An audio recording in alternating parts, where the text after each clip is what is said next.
फिर समय जाएगा, या तो बैठ जाओ। तुम ही मेरा समय खराब करवा रहे हो, ऐसा मत करवाओ। और आज मैं बिल्कुल डांटने के मूड में नहीं हूँ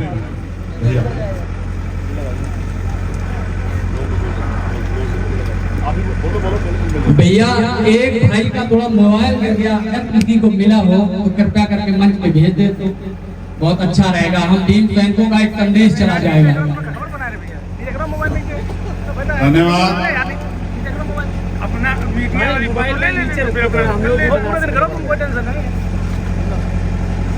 आज इस ऐतिहासिक कार्यक्रम में मुझे बुलाने के लिए छोटे भाई विजेंद्र यादव जी का मैं धन्यवाद करता हूं। जिस टीम ने इतना अच्छा कार्यक्रम आयोजित किया है उन सबका धन्यवाद करता हूं।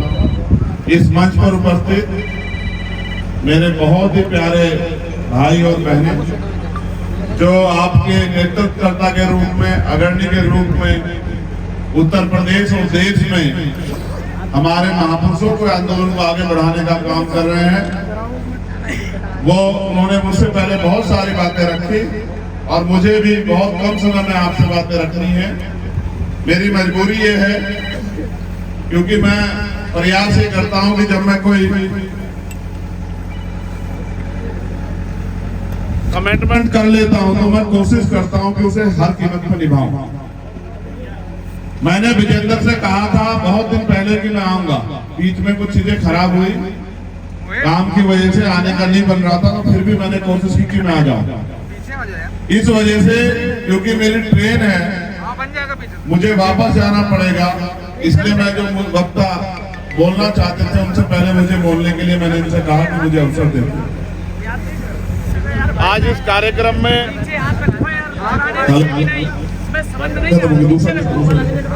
हेलो, आज इस कार्यक्रम में यहाँ उपस्थित बहुत ही सम्मान के योग्य, मुझसे बड़े सभी बंधु, बड़े बुजुर्ग, मेरी माए बहने, मेरे हम उम्र, मेरे छोटे भाई और मुझसे छोटे मेरे प्यारे भाइयों, ये जो मंच है ये राजनीतिक मंच नहीं है, ये सामाजिक मंच है। और अगर हम पे कोई सबसे बड़ी ताकत है तो वो है हमारे महापुरुषों द्वारा हमें दी गई सामाजिक चेतना। इस मंच पे कहे गए वक्ता के द्वारा जो बातें आपको कही जा रही हैं, अगर वो आप उन पे चलते नहीं हो, उनको समझते नहीं हो, जैसे मेले में आके भीड़ के रूप में आप शामिल होकर चले जाते हो, अपने जरूरत का सामान खरीद के निकल जाते हो, अगर आप इस कार्यक्रम को वैसा कार्यक्रम समझोगे तो मैं समझ रहा हूं कि आप यहाँ अपना सिर्फ समय खराब ही नहीं कर रहे, आप अपना नुकसान भी कर रहे हैं। लेकिन अगर आप मन में संकल्प लेके यहाँ इस मंच पर उपस्थित इन वक्ताओं की बातों को सुनोगे, इनकी बात को आत्मसात करोगे, तो मैं लिख के देता हूं कि आपके जीवन में बहुत सारी कठिनाइयां जो आने वाली हैं, जो हैं, वो कठिनाइयां दूर हो जाएंगी। मैं इस कार्यक्रम में उपस्थित भीम आर्मी आजाद समाज पार्टी के भी सभी साथियों का धन्यवाद करता हूं, और जिन्होंने कई बार कानपुर देहात में मेरा कार्यक्रम लगा और कई बार कैंसिल हुआ, उनके दिल में बड़ी पीड़ा है। अजेंद्र यादव मेरे छोटे भाई, पीडी गौतम जी, और तमाम हमारे साथी बबलू भाई, अरविंद राठौर, राम प्रकाश सेठ, विनय लोधी, अर्जुन बोध, नरेंद्र गौतम, प्रियंका बोध, रीता अम्बेडकर, शिवा कटारिया, धर्मेंद्र कटियार, कौशल कुशवाहा, नीरज जाटव,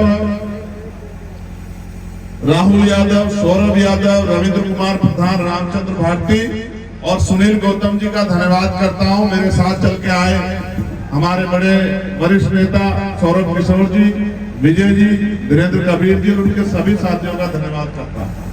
प्यारे भाइयों, मैं एक ही लाइन में सभी महापुरुषों को नमन करता हूं, क्योंकि आज समय कमी है, समय का सदुपयोग करना।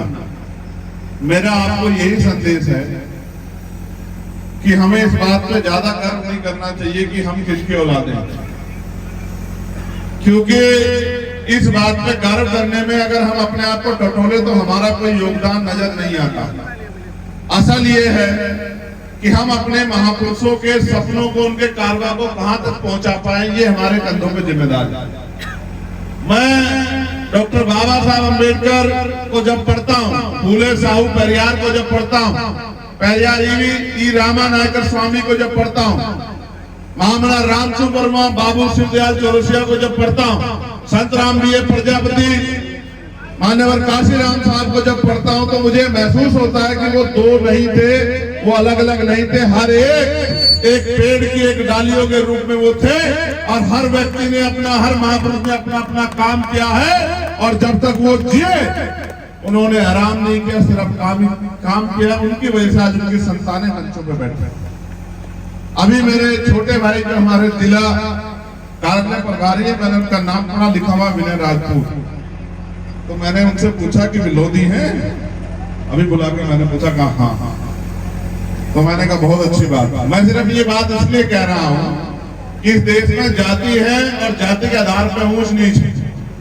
आप आज के बाद सब लोग अपने आप को, अपनी जाति छिपाना एक तो बंद कर दें, क्योंकि ये ना तो जाति आपके महापुरुषों ने बनाई और ना ही इस जाति को छिपा के या इस जाति में घर करके आप कोई किसी का भला कर सकते हो।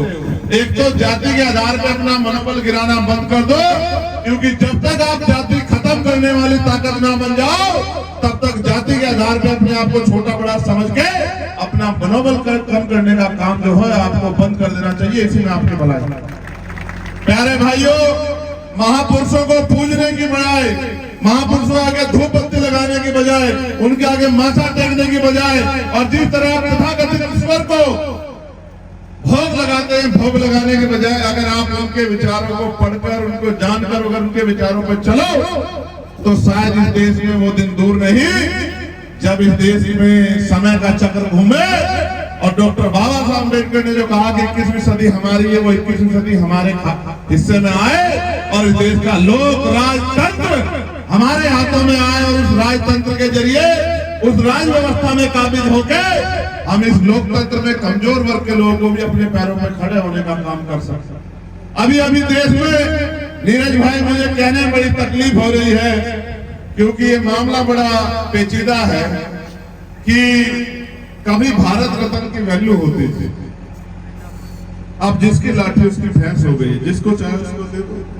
आपने कपूरी ठाकुर साहब को दिया, मैं इसके लिए आपका बहुत बहुत आभार प्रकट करता हूँ।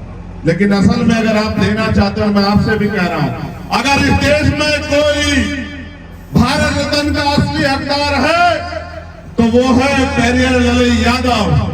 अगर इस देश में कोई भारत रत्न का हकदार है तो वो है महामना रामस्वरूप वर्मा, चौधरी महाराज सिंह भारती, मान्यवर काशीराम, संत राम बी प्रजापति, बाबू शिवदयाल चौरसिया। अगर कोई वास्तविकता भारत रत्न का हकदार है तो वो है डॉक्टर फरीदी। अगर कोई है तो वो है चौधरी चरण सिंह, जिनके काम, जिनके कर्म, जिनकी योजना, जिनकी नीति, जिनका जीवन अपने लिए नहीं, इस देश के कमजोर हक वंचित समाज के लिए थे।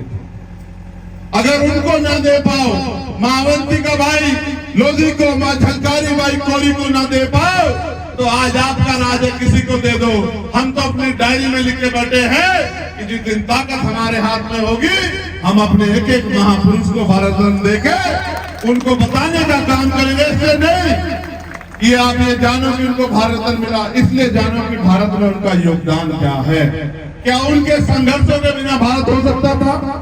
क्या उनके संघर्षों के बिना भारत की कल्पना हो सकती थी? अगर देना है तो बाबू जगदेव प्रसाद कुशवाहा को दो। लेकिन क्या करें, अब तो ये रेवड़ी से भी हल्का हो गया है। मैं तो देश भर में घूमता रहता हूँ, मैं भी एक घटना से निकल के आया हूँ। मेरा दिल बड़ा तकलीफ में है, क्योंकि एक भाई की हत्या हुई और उसके बच्चे मुझसे उम्मीद लगाए बैठे थे। उन्होंने एक वीडियो जारी करके मुझसे कहा कि भाई आप आना। 12 साल का उसका बच्चा ये उम्मीद लगा रहा था कि उसका वो जिस रिश्ते मुझे चाहे, हाल तो आजकल तो मैं छोटे से लेके बड़े तक के लिए भैया ही हो गया हूँ, तो वो मुझसे उम्मीद लगा रहा था कि मैं उनके आगे मदद करूं। मैं उनकी लड़ाई लड़ने में थोड़ा सा व्यस्त हुआ, इसलिए आपके बीच देर से पहुंचा। अगर वो लड़ाई ना होती तो मैं 4-6 घंटे आपके बीच बैठ के और ये प्रयास करता कि आप में से यहाँ आया एक भी साथी आज वैचारिक क्रांति से दूर हुए बगैर ना रह पाए। आज आज वैचारिकी का सागर आपके अंदर भर दिया जाए, और जब आप यहाँ से घर लौटो तो अपने अपने घर में जाकर अंधविश्वास पाखंडवाद को मुंह तोड़ जवाब देने का काम करो। लेकिन मुझसे पहले हमारे सभी भाइयों ने अपनी अपनी बात पर अपने आप को तैयार किया होगा, और मैं तो आप जानते हो, मैं तो बहुत दिन से कह रहा हूँ कि जो कुछ भी करता है इस देश में ईश्वर करता है, ईश्वर के बगैर पत्ता भी नहीं हिलता। अगर हम इस अंधविश्वास पाखंडवाद का विरोध कर रहे हैं और अगर हम भी देश में राज चाहते हैं तो ये उसी तथाकथित ईश्वर की मर्जी है, क्योंकि उसके बगैर कुछ भी देश में नहीं होता। हमारा प्रयास है कि उनकी इस इच्छा को भी हम जल्दी पूरी कर दें। यहाँ हमारी इस मंच वाली टीम के साथ साथ आप भी उतने ही सम्मानित है जो नीचे बैठे हैं, क्योंकि ये कुछ सीखना नहीं चाहते। ये वो वाली जमात है जो सीखना नहीं चाहती, और ये वो वाली जमात है जो सीखना चाहती है। जो अपने आप को सर्वश्रेष्ठ मानता है वो इधर बैठता है, और जो अपने आप में कमी आंकता है वो सामने बैठता है। मैं आपको धन्यवाद देता हूँ, क्योंकि लड़ाई बहुत बड़ी है, एक दिन में खत्म नहीं होगी मेरे साथियों। ये मुझे पता लगा जब नीरज भाई ने कहा कि मामला रामस्वरूप वर्मा जी की धरती है। ये दो महापुरुषों की धरती है। इस धरती से क्रांति होनी चाहिए।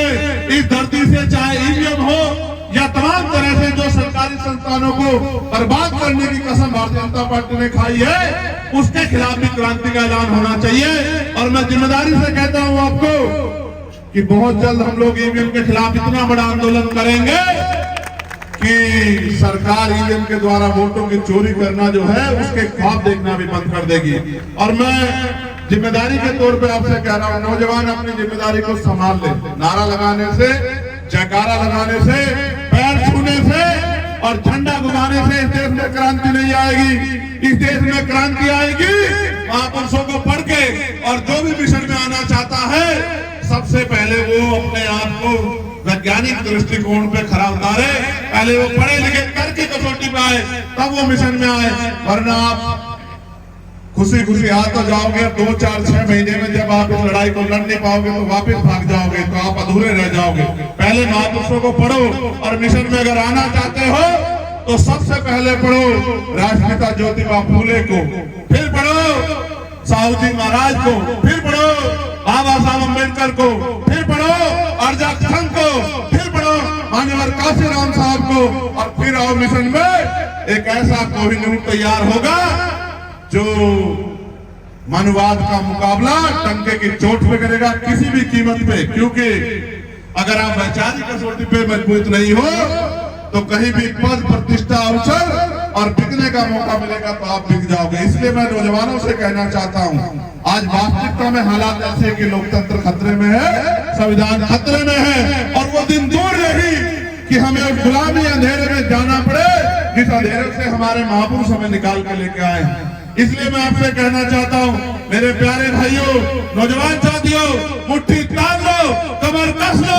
ऐलाने जंग हो चुकी है और अब हम इस देश में गुलामी की बेड़ियां काटने के लिए तैयार हो चुके हैं। किसी भी कीमत पे महापुरुषों के कारवा को रुकने नहीं देंगे, और किसी भी कीमत पे बहुजन समाज में जो एकता एक मंच पे दिख रही है उस एकता को टूटने नहीं देंगे। मेरा वचन है आप लोगों को कि जितना प्रयास हमसे होगा हम इस बहुजन आंदोलन को एकता के धागे में पिरोने का काम करेंगे, और जो कमी खामी रह जाए हमारा मिल के पूरी कर लेंगे। जिस तरह से वो अपने आंदोलन के प्रति समर्पित हैं, आप भी अपने आंदोलन के प्रति समर्पित हो जाओ। जब तक आप इसके अंदर समर्पण, त्याग, संघर्ष की भावना नहीं पैदा होगी तब तक हम उनका मुकाबला नहीं कर सकते। उनके पास मीडिया है, उनके पास माफिया है, उनके पास मनी है। ऐसा नहीं कि वो आपसे ताकतवर है, ताकतवर वो आपसे नहीं है, बस वो अपने काम को जिम्मेदारी से कर रहे हैं, समर्पण से, और हम लोग अपने काम को समर्पण से नहीं कर रहे हैं। हम संख्या में भी उनसे भारी हैं। आप महसूस करो, हजारों हजारों साल की गुलामी एक बटन को दाबने से कर सकती है। अगर मान से गुलाम हो गए हो तो अलग बात है। मैंने तो एक कहानी सुनी थी कि बचपन में हाथी के पैर में जब वो छोटा बच्चा होता है तो एक लोहे की संकल महावत बांध देता है। वो पूरे जोर लगाता है, जितने जोर उसमें, वो संकल को तोड़ नहीं पाता। और जब हाथी बड़ा हो जाता है, चाहे चाहे वो बड़े से बड़े विशाल वस्तु को गिरा दे, तब उसके पैर में एक इतनी मोटी संकल के बजाय एक छोटी सी बेड़ डाल दी जाती है, लेकिन उसमें मानसिक गुलामी इतनी हावी होती है कि वो उस बेड़ को तोड़ने की हिम्मत नहीं कर पाता, ना भी कभी प्रयास करता। हम इन गुलामी की बेड़ियों को काट सकते हैं। आज इस देश में लोकतंत्र है, संविधान है, अधिकार है, हम अपनी बात को कह सकते हैं और हम अपने लोगों को तैयार कर सकते हैं। नेता इस लड़ाई को नहीं लड़ सकते, इस लड़ाई को तभी लड़ा जाएगा जब आप लोग तैयार हो जाओगे, जब सामने वाले भी ऐसे हों और इधर सामने बोलने वाले भी ऐसे और सुनने वाले भी ऐसे हों। जब दोनों चक्के एक जैसे होंगे तब मिशन तेजी से आगे बढ़ेगा। पता नहीं मोदी जी की बुलेट ट्रेन तो आएगी नहीं आएगी, लेकिन बहुजनों की बुलेट ट्रेन इस देश में आने वाली है। आप लोग कमर कस लो, मंडल कमीशन की अधूरी सिफारिशें भी पूरे होंगी और प्रमोशन में रिजर्वेशन भी मिलेगा, नौकरियां भी मिलेगी, रोजगार भी मिलेगा और साधन संसाधन में बंटवारा भी होगा। आने वाला समय हमारा है, घबराओ मत, बस मुठिया तान के तय कर लो कि हम इस देश में गुलामी की बेड़ियां काट के ही रहेंगे। मैं प्रशासन के लोगों का बहुत धन्यवाद करूंगा, पुलिस के लोगों का और ज्यादा धन्यवाद करूंगा। ये इस प्रदेश में सबसे ज्यादा बेचारे हैं, इनको पहले 200 रुपए साइकिल भत्ता मिलता था, अब बढ़ा के 500 कुछ रुपए कर दिया, वो भी नहीं देंगे बेचारों को। और आप विश्वास करो, धुलाई भत्ता 180 रुपए है जो कपड़ा धोते हैं। मैं इनकी बहुत चिंता करता हूँ। मैं सोचता हूँ कि जल्दी से जल्दी इनकी 8 घंटे की ड्यूटी सुनिश्चित कर दे और हफ्ते में इनको 1 दिन छुट्टी दे, इनको भी स्वाभिमान सम्मान के साथ प्रदेश की सेवा करने का मौका दें और जो उनकी ड्यूटी है उसको ये लोग जिम्मेदारी से निर्वहन कर पाए। अभी तो सब लोग पीड़ित हैं, एक एक का नंबर आ रहा है। अभी पहला मानव रहित थाना 7 गुजरात में बन गया है, ये दिन दूर नहीं। आज तो इनकी लाठियां कमजोरों की पीठों पे पड़ती हैं, वो दिन दूर नहीं। कल इनको ये कह दिया जाए कि नौकरी खत्म, आप भी जाके घर में खेलो, मौज करो, बहुत दिन नौकरी कर ली। मैं इनसे भी कहना चाहता हूँ कि ये भी याद रखें कि संविधान है तो नौकरी है, संविधान है तो अधिकार है, संविधान है तो स्वाभिमान सम्मान है। इसलिए गुलामी जैसा जीवन मत जियो, संविधान के हिसाब से काम करो। आप यहाँ उपस्थित हो, मैं आपको और ज्यादा समय नहीं दे पाऊंगा। मैं दोनों हाथ जोड़ के आपसे आज के लिए माफी चाहूंगा। आज आप मुझसे जिद मत करना। अगर मेरे पे काम की जिम्मेदारी नहीं होती, विश्वास करो मेरे खून का एक कतरा आपके लिए समर्पित है। मैं गोली खा के भी सुरक्षा की जिम्मेदारी नहीं लेता हूं, मैं इसलिए आपसे कह रहा हूं। लेकिन आज क्या करूं, अब अपने यहाँ तो मोदी भी नहीं और अमित शाह भी नहीं, और जैसे कांग्रेस में राहुल गांधी और खड़गे जी है वो भी मैं ही, सब कुछ अपने हाथ अभी मैं ही हूँ। मगर मैं कोशिश कर रहा हूँ कि मैं न रहे और हम सब लोग सामूहिक नेतृत्व हमारा आगे बढ़े। मैंने लक्ष्मण भाई से भी कहा है कि लड़ने वाले लोगों को लड़ने वालों के साथ रहना चाहिए, इधर उधर नहीं घूमना चाहिए। इधर उधर रास्ते कठोर है, इधर रास्ता आसान है, संघर्ष करना पड़ेगा। आसानी से तो जन्म भी इंसान का नहीं होता है। बहुत बहुत धन्यवाद। इस मंच पर उपस्थित सभी सम्मानित नेताओं का धन्यवाद। और ये आग्रह, भागोगे मुझसे पहले उठ के, इसलिए उठ गए हो? बैठो, जो लोग खड़े बैठो बैठो। ये सब कहेंगे भाई आते हैं अपने साथ साथ फौज को भी ले जाते हैं, पूरा कार्यक्रम खराब कर देते हैं, अपमान कराओगे मेरा? ये तुम्हारी जिम्मेदारी है, ये सिखाया मैंने तुम्हें कभी? आर्मी किसे कहते हैं? आर्मी वो होती है जो आदेश हो जाए उसका पालन करे, चाहे आंधी आ जाए चाहे तूफान। अब तुम डटे रहो, तुम्हें मैदान नहीं छोड़ना है, बिल्कुल डट के मौके पर रहना जब तक कार्यक्रम ना खत्म हो। इसको जिम्मेदारी समझ। किसका कार्यक्रम है? विजेंद्र का। विजेंद्र के बाबा से कैसे है? विजेंद्र का क्या है? इसका तो अब मैं तो भाग्य दुर्भाग्य को भी नहीं मानता। ये तो अच्छा है, इसका जन्म यहाँ हो गया, हमारा भी हो सकता है। क्यों भाई? तो बाबा तो सभी के है ना वो। और आप महसूस करो उनसे क्या सीखना चाहिए कि अगर तमन्ना अगर सच्ची हो तो रास्ते हजार होते हैं, तमन्ना अगर झूठी हो तो बहाने हजार होते हैं। जब उन्होंने सच्ची रामायण लिखी और सब जगह से बंद हो गया तो वो भी घुटने टेक देते। लेकिन ऐसे बहादुर, ऐसे वीर, ऐसे महापुरुष, ऐसे क्रांतिकारी के परिनिर्वाण दिवस पे आज हम लोग पहुंचे हैं, उनको कोटि कोटि नमन कि उन्होंने उस समय मनुवादियों को सुप्रीम कोर्ट तक खींच के लेके गए, सुप्रीम कोर्ट से ऑर्डर करवा के झुका के और ये साबित किया कि तर्क और विज्ञान में कितनी शक्ति है। इसलिए उनको कोटि कोटि नमन और आप सबका धन्यवाद। आप सबके लिए मंगल कामनाएं और छोटे भाई विजेंद्र के लिए भी मंगल कामनाएं कि ये इस परिवार का नाम भी रोशन करे और तरक्की की कसौटी में भी खड़ा रहे। बाकी तो हम इसके पीछे खड़े ही। बहुत बहुत धन्यवाद। जय भीम, जय भारत, जय संविधान, जय विज्ञान, जय लोकतंत्र और आप सभी के लिए मंगल कामनाएं। भैया बहुत बहुत धन्यवाद।